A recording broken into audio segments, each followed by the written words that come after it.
All right, so we have these two steps. We'll always want to reduce our ratio first. And then if we do have the surface area or volume ratio, we'll want to work backward. This, as we mentioned on the other side, is the most important. It's kind of like the short leg of a 30, 60, 90. This is the key to everything else. I want you to add a third step. You may or may not have to do this, but once you have the scale factor, you may need to write a proportion to find missing information.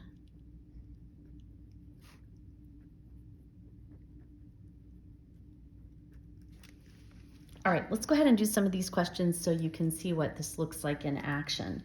So we have two cones that are similar. So we can use this ratio relationship since they're similar. What's the ratio of the surface area of the larger to the surface area of the smaller? The order in which they write that matters. So we're going to do the larger over the smaller, okay?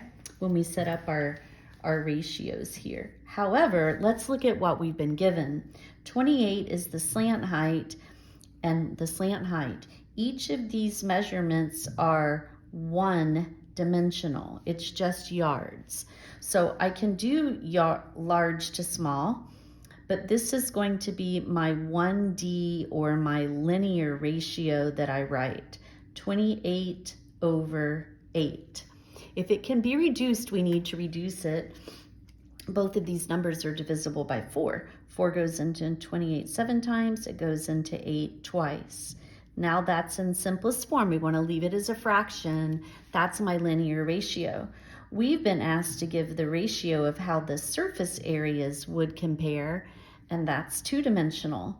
Area is 2D, so we need to simply take the ratio 7/2 and square it.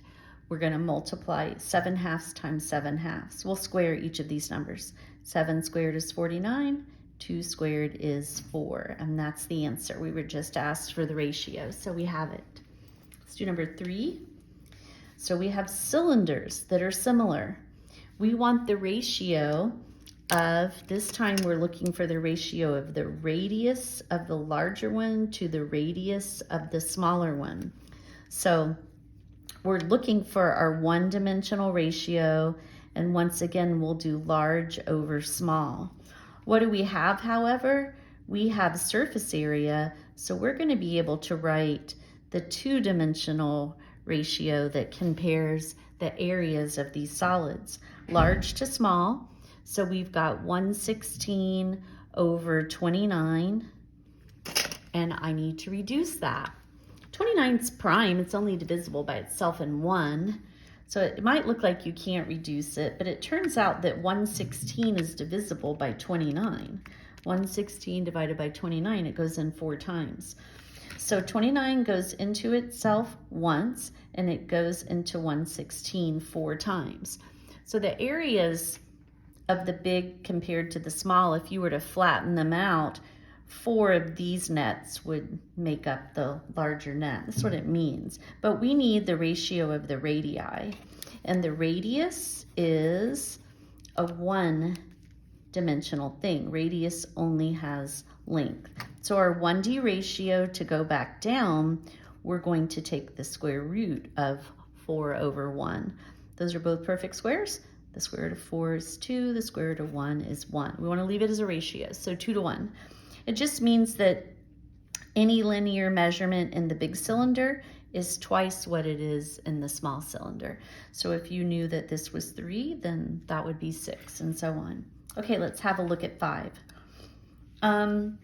So once again, we know that the prisms are similar. This time we want the ratio of the height to the height. Height and height, that's going to be a one-dimensional ratio. But what do we know? And by the way, we're doing smaller to larger this time. So small goes on top, large goes on the bottom. And this time we know the values of the volumes of these particular solids. So we're going to be able to write a three-dimensional ratio when comparing volumes. Small to large, we've got 15 over 405. We want to reduce that if we can. Those are both definitely divisible by 5. 15 to 405 reduces down to 1/27. So that's in simplest form. And what do I do to that to go back down to my one-dimensional ratio? Since this was 3D, I'm going to end up taking the cubed root of 1/27, which you actually could do on the EOC calculator. Both of those numbers, however, are perfect cubes. I'm taking the cubed root of 1/27, and you just get 1/3. What number times itself? 3 times gives us 1, and 3 times 3 times 3 gives us 27.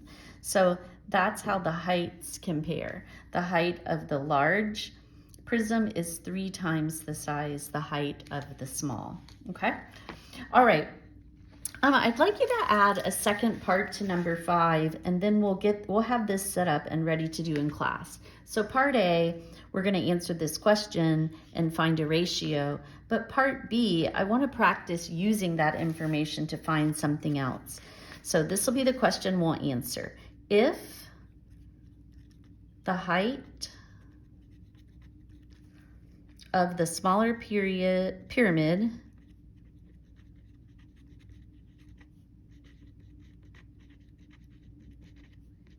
is 10 inches, find the height of the larger pyramid.